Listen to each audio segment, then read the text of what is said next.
오늘 말씀의 제목은 인내와 섭리라는 제목으로 하나님의 말씀을 증거하겠습니다.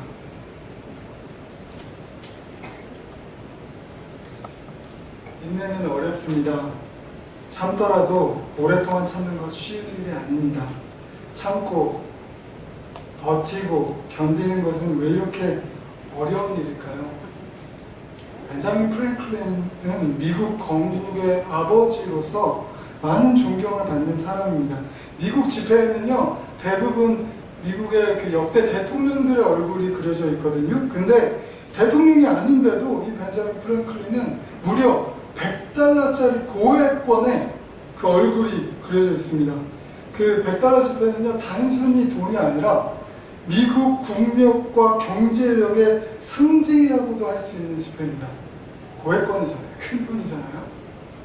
그 우스갯소리로 북한 주민들조차 김일성 할아버지보다 벤자민 할아버지가 더 힘이 세다는 말이 있을 정도니까 여러모로 벤자민 프랭클린이 얼마나 유명한 사람인지 짐작할 수 있습니다. 한 번은 어떤 사람이 벤자민에게 이렇게 질문했습니다. 당신은 수많은 장애에도 불구하고 어떻게 포기하지 않고 한 가지 일에만 전념할 수 있었습니까? 그러자 벤자민 프랭클린은 다음과 같이 말했습니다. 여러분들이 일하는 석공을 자세히 관찰해 본 적이 있으십니까? 석공은 아마 똑같은 자리를 한 100번 정도 두드릴 것입니다. 갈라질 징조가 보이지 않아도 계속 두드립니다. 하지만 101번째 망치로 내리치는 돌은 갑자기 두 조각으로 갈라지고 맙니다.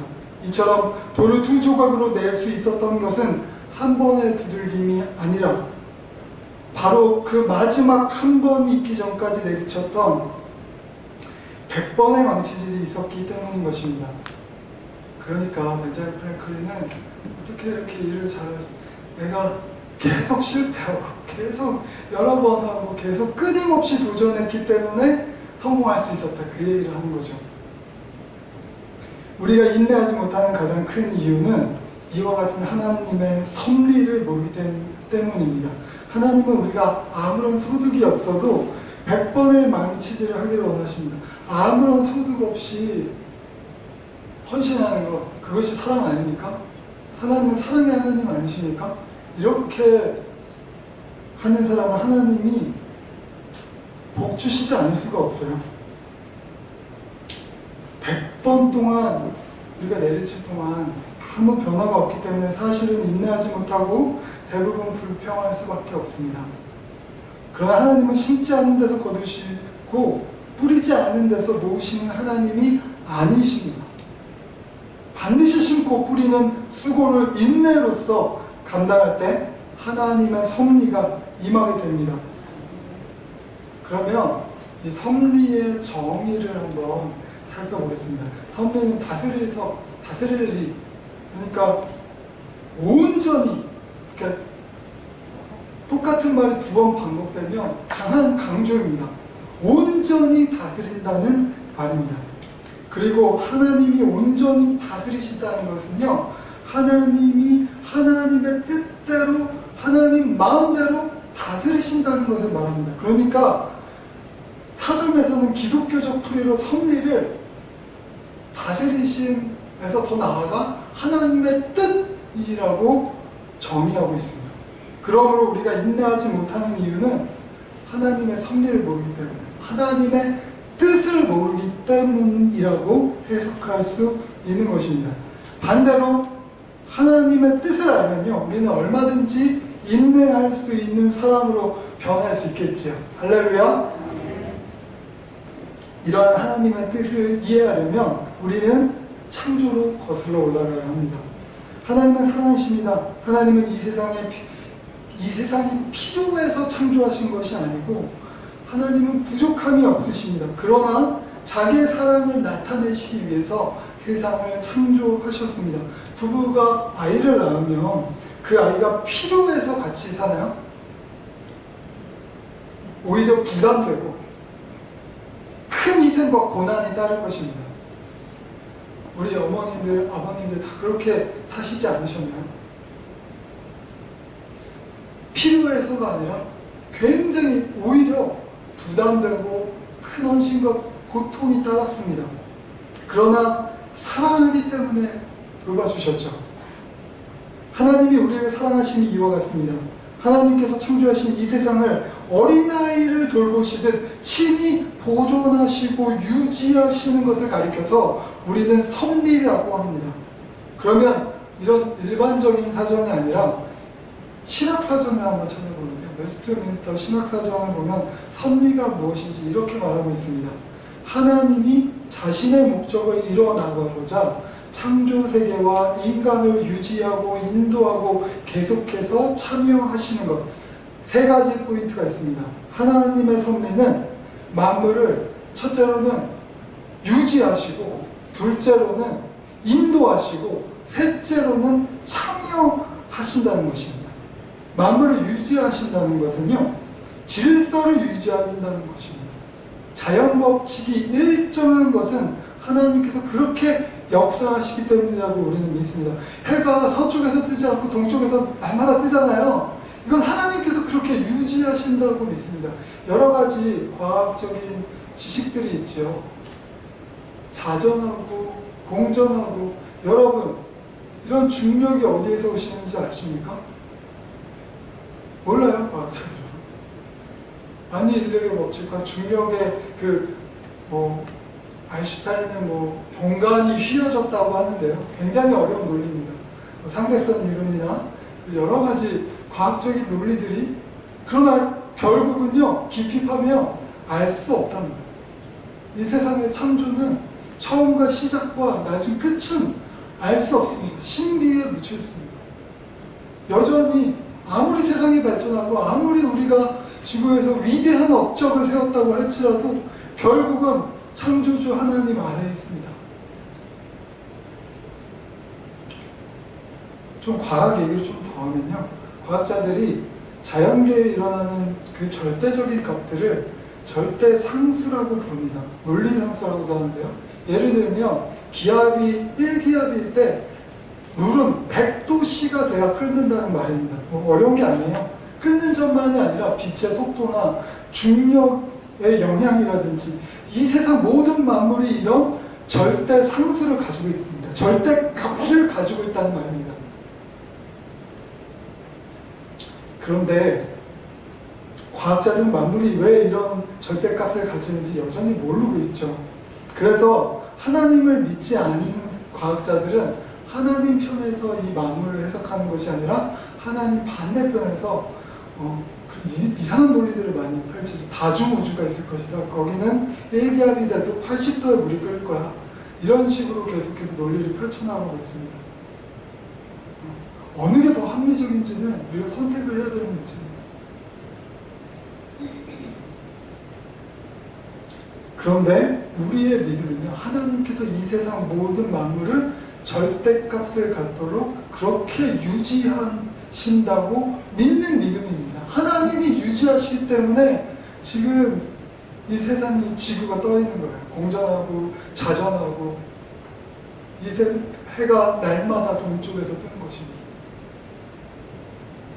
모든 중력과 빛의 속도가 일정한 것은 지금 1기압에서 물이 100도씨에 끓는다면 화성에서, 금성에서, 우주 어느 곳에서나 다 1기압에 100도씨에 물이 끓는 것, 이 과학자들은 이런 것을 진리라고 하는데요.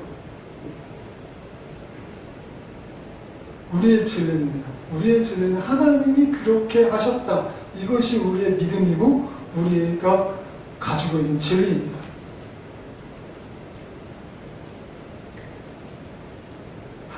이 세 가지 포인트가 있다고 했죠. 하나님의 섭리에는 첫 번째, 이렇게 하나님께서 유지하신다는 것이고요. 두 번째는 하나님께서 만물을 인도하신다는 겁니다.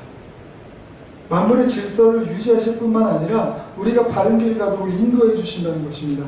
우리가 모르는 길을 찾아가려면 이정표를 보고 찾아가는 것처럼 우리에겐 목적지를 가리키는 영혼의 이정표가 있습니다. 사람의 마음에 새겨놓으신 양심과 영혼을 사모하는 마음, 이게 바로 우리의 신앙심, 믿음입니다. 우리가 바른 길 가도록 역사를 통해 보여주신 구약의 말씀과 선한 것이 무엇인지 모범을 보여주신 예수님은 신약의 말씀을 우리에게 주셨습니다. 그리고 수많은 선지자들과 하나님의 사람들과 우리 목사님들을 통해서 여러 방법을 통해서 우리가 하나님의 뜻이 무엇인지 알 수 있도록 하셨습니다. 이것이 하나님의 섭리의 두 번째, 하나님께서 인도하셨습니다. 하나님께서 이 성경을 주신 것은 하나님의 섭리입니다. 할렐루야. 계속해서 하나님은 만물을 유지하시고 인도하실 뿐만 아니라 세 번째, 참여하고 계신다는 것입니다. 다른 말로 하면 하나님께서 동행하신다는 말입니다. 결코 이 세상에 우리를 혼자 내버려 두지 않으셨어요.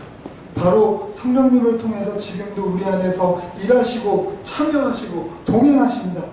성령님이 도우시지 않는다면 우리는 한순간도 인내할 수 없었을 것입니다.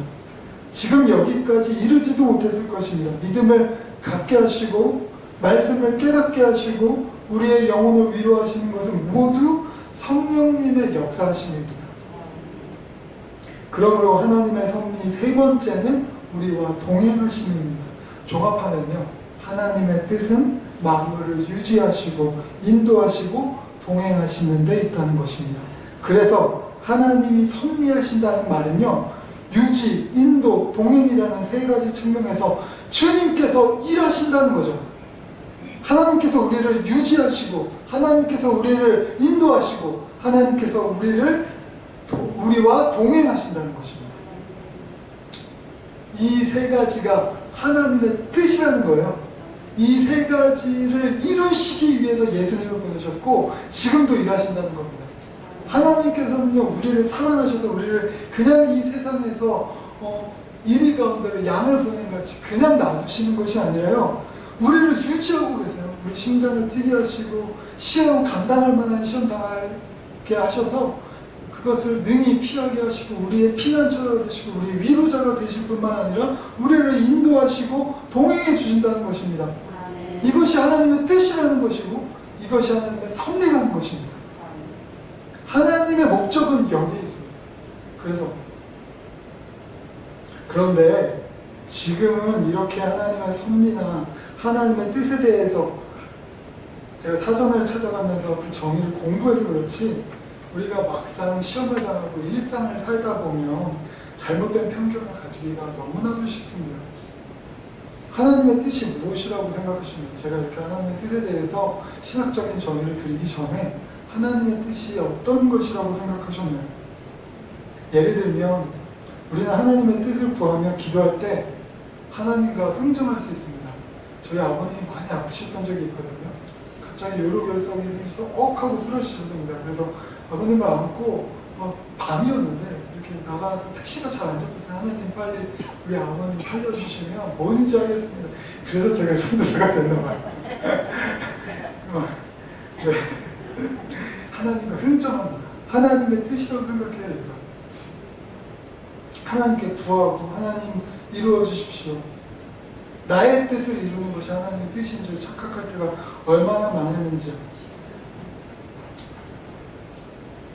하나님의 뜻은 모든, 예를 들면 또 이런 생각을 해볼 수 있죠. 하나님께 합격하면, 시험에 합격하면, 우리 아들이 시험에 합격하면, 대학에 붙으면 정말 열심히 교회에서 봉사하겠습니다. 사실은 이런 기도 안 할 것 같은데요. 정말 마음이 멘탈이 흔들리고 마음이 무너질 것 같으면 이런 기도를 하게 된다니까요. 그런데 생각해 보십시오. 내가 합격할 실력이 안 되는데 합격하게 되면 합격했어야 할 다른 사람이 불합격하게 되는 것 아닙니까? 하나님의 질서가 무너지는 것입니다. 아니면 만약 모든 사람이 합격하게 하나님이 행해 주셨다. 그러면 어떻게 됩니까? 하나님의 질서는 완전히 엉망진창이 되어버리는 것입니다. 이렇게 기도할 때 하나님의 질서를 무너뜨리는 것인 줄 모르고 우리는 그것을 나의 기도를 들어달라고 하나님의 뜻을 알지 못하고 이렇게 구할 때가 많이 있습니다. 그래서 우리는요, 하나님의 뜻을 이해하기 위해서 다른 무엇보다 하나님의 뜻, 성경 안에 있는 하나님의 뜻을 살펴봐야 됩니다. 구약에서 하나님의 뜻으로 번역되는 단어 헤페스와 나스는 기뻐하다, 좋아하다라는 뜻을 가지고 있습니다. 그러니까 하나님의 뜻은요, 하나님께서 기뻐하시고 하나님께서 좋아하시는 것이라는 사실입니다. 여호와께서 그가 기뻐하시는 모든 일을 천지와 바다 모든 깊은 데서 다 행하셨도다. 이것이 오늘 저와 여러분이 읽은 본문의 말씀입니다. 하나님의 기뻐하시는 일, 하나님의 뜻을 이 천지 만물에 다 이미 행하셨다. 그리고 계속해서 시편 115편을 보면요, 오직 우리 하나님은 하늘에 계셔서 원하시는 모든 것을 행하셨나이다. 전도서 8장을 보면요, 왕은 자기가 하고자 하는 것을 다 행함이니라. 그러니까 성경이 일관되게 말하고 있는 것은요, 어리석은 자는 자기가 기뻐하는 일을 하고요, 지혜로운 자는 하나님이 기뻐하는 일을 하는 사람이라는 것입니다. 신약에서도 하나님의 뜻으로 번역되는 텔레마는 원하다, 좋아하다라는 의미를 가지고 있습니다. 그러니까 우리가 잘 아는 마태복음 6장 10절의 주기도문, 뜻이 하늘에서 이루어진 것 같이 땅에서도 이루어지게 하소서라는 말씀은 하나님이 기뻐하시는 일이 땅에서 이루어지게 해 주십시오라는 기도인 것입니다. 그러면 이제 우리가 생각해 봐야 할 것은요, 하나님이 기뻐하시는 일이 무엇일까에 대해서 생각해 봐야 됩니다. 우리는 각자 나름대로 하나님이 기뻐하실 것이라고 생각하는 것들이 있습니다. 어떤 것을 하나님께서 기쁘게 여기신다고 생각하시나요? 금메달을 기뻐하실까요? 노벨상을 기뻐하실까요? 이번 주에 그 수학계 노벨상이라고 하는 필즈상을 허준희 교수가, 한국계 허준희 교수가 수상했다고 하는데, 하나님께서 필즈상을 기뻐하실까요? 하나님께서 누리호 발사를 기뻐하실까요? 제가 지금 성공이라고 할 만한 것들을 쭉 말씀드렸지만 성경에서 이것들이 하나님의 모두 뜻이 될 수 있습니다.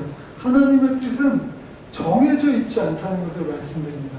하나님은 절대로 성공과 같은, 그러니까 예를 들면 A라는 조건이 있어서 A라는 조건에 딱 맞을 때 기뻐하는 분이 아니십니다. 예를 들면요, 유치원에 어린이가 어버이날 때 종이로 카네이션을 만들었다고 생각해 보십시오. 근데 이제 아버지가 출근하시는데 막 급해 죽겠는데, 아빠 이거 달고 가야 돼요 그러면서 이렇게 그 옷비들도 있죠, 막 찔러가면서 네, 그 종이로 된 그 카네이션을 달면 사실은 아이의 행동이 오히려 귀찮을 수 있습니다. 출근에 방해가 될 수 있습니다. 그런데 아버지의 마음이 어떨지 우리는 모두 알고 있습니다. 아버지 기쁘겠죠. 출근에 방해가 되어도 기쁩니다. 그 일이 꼭 성공이 아니어도 기쁜 것입니다. 하나님은 우리 아버지시죠. 우리는 그분의 자녀이죠. 할렐루야. 그러면 우리가 이제까지 하나님이 기뻐하실 것이라고 생각했던, 하나님의 뜻이라고 생각했던 것들을 제거해 봐야 됩니다. 내가 기뻤기 때문 아니다. 이 성공이, 내 아들의 성공과 우리 가문의 성공과 우리 교회의 성공과 이 세상에 우리가 가지고 있던 성공이라고 생각했던 것들, 내가 기쁘기 때문에 추구했던 것이 아닌가? 하나님께서는 언제 기뻐하시냐면요, 우리에게서 사랑의 마음을 읽으실 때 기뻐하십니다. 할렐루야! 그래서 하나님의 기쁨은요, 다양한 방법으로 채워진다는 것을 아셔야 됩니다. 그래서 이제 하나님의 뜻에 대해서 열린 마음을 가지십시오. 한 가지 방법이 하나님의 뜻이 아니라는 것입니다. 하나님의 뜻에 정답은 없습니다. 우리가 하나님을 진심으로 사랑하여 행하는 모든 것이 하나님이 기뻐하시는 일이 될 수 있습니다. 그래서 예수님은요, 하나님께 예배할 때 신령과 진정으로 예배하는 자들 찾으신다고 하셨잖아요. 하나님을 진심으로 사랑하여 예배하는 그런 자를 하나님이 기뻐하시니까 찾으신다는 것입니다. 바울은 하나님의 뜻을 여기서 더 나아가서 자세하게 말했습니다.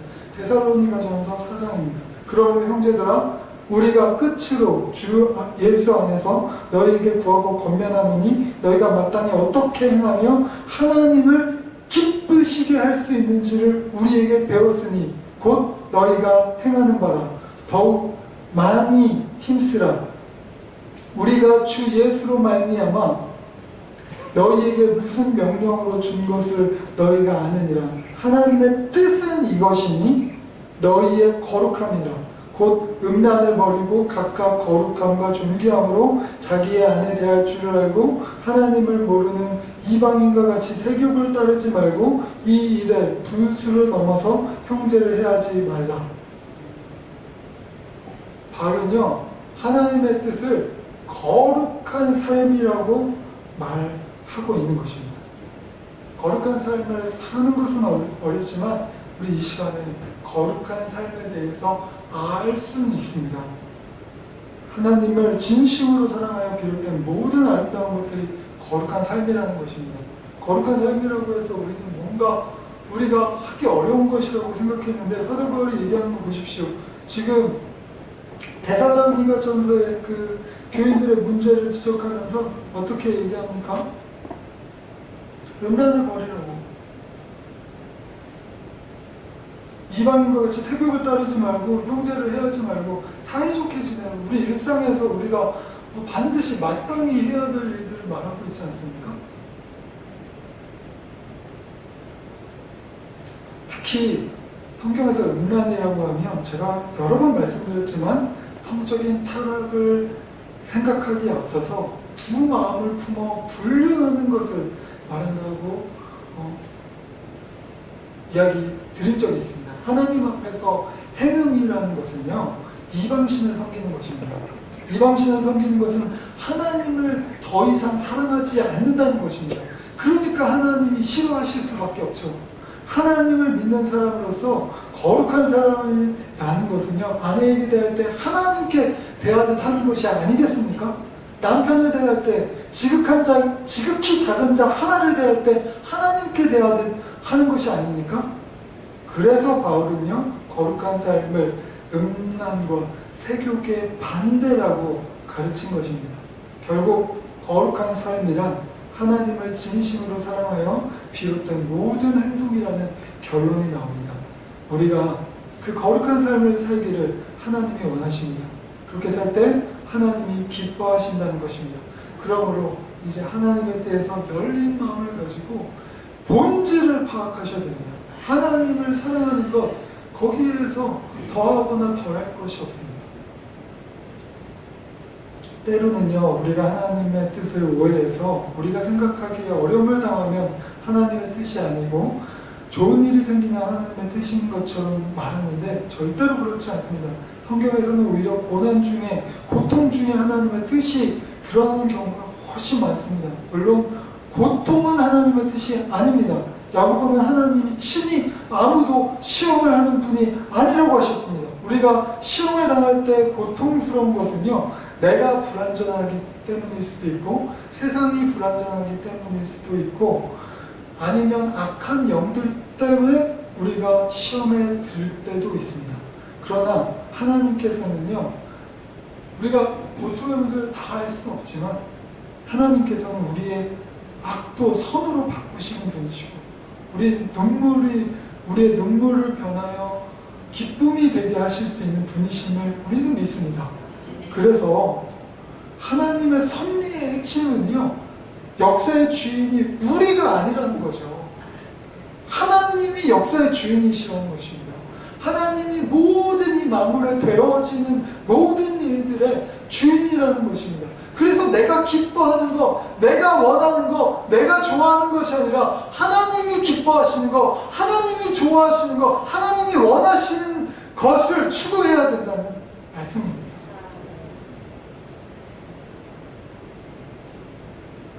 그래서 우리는요 이런 세상을 살 때 우리에게 소망이 있는 것은 고통 가운데도 오직 그리스도인들은 하나님이 기뻐하시는 일이 무엇인지 더듬어 찾아갈 수 있는 사람들입니다. 고난 가운데에도 하나님이 원하시는 것이 무엇인지, 하나님의 뜻이 무엇인지, 그의 나라와 그의 의를 구하는 것이 무엇인지 배워가는 사람이 바로 그리스도인입니다. 고난 가운데서도 하나님의 뜻을 구하는 자를 하나님이 어찌 기뻐하지 않으실 수 있습니까? 그러므로 우리가 하나님의 섭리를 따라 그의 뜻을 행하면 역사의 주역관자이신 하나님께서 이 악한 세대에 주를 모르는 시대에 다시 한번 우리를 통해서 역사를 움직이실 줄 믿습니다. 오늘 말씀을 정리하겠습니다. 오늘은 시험을 참기 힘들고 인내하기 어려운 모든 분들께 하나님의 섭리의 말씀을 전해드렸습니다. 하나님의 섭리는 하나님의 다스리심이요, 하나님께서 다스리신다는 것은 하나님이 마음대로 그 뜻을 펼치신다는 것을 말합니다. 그러므로 하나님의 뜻이란 하나님이 기뻐하시는 것, 하나님이 원하시는 것입니다. 우리가 기뻐하는 것, 우리가 원하는 것이 아니라는 것을 우리는 늘 명심해야 할 것입니다. 하나님을 진심으로 사랑하여 거룩한 삶을 사는 자가 하나님을 기쁘시게 합니다. 하나님이 기뻐하시는 데는 정답이 없으며 거룩하게 사는 한 다양한 방법으로 하나님의 뜻을 이룰 수 있습니다. 때로 고난이 우리를 막아서도 그 고난은 하나님이 주시는 것이 아니므로 하나님을 원망해서는 안 됩니다. 하나님은 우리의 악도 선으로 변화시키시는 좋으신 하나님이십니다. 하나님의 섭리하심을 굳게 믿으십시오. 하나님의 선하신 뜻을 고난 중에라도 믿으십시오. 오늘 말씀에 하나님은 만물의 기쁘신 뜻을 행하셨다는 말씀이 내게 하시는 말씀, 하나님께서 내게 기쁘신 뜻을 다 행하셨다는 내 은혜가 내게 족하다는 믿음을 가지십시오. 나는 하나님의 기쁨이요, 내 존재는 하나님의 뜻 자체라는 사실을 믿으시기 바랍니다. 우리 모두가 반드시 거룩한 삶을 살아내어 역사의 주인이신 하나님의 뜻을 하늘에서 이룬 것 같이 땅에서도 이루게 하는 사람이 모두 될 줄을 믿습니다. 할렐루야.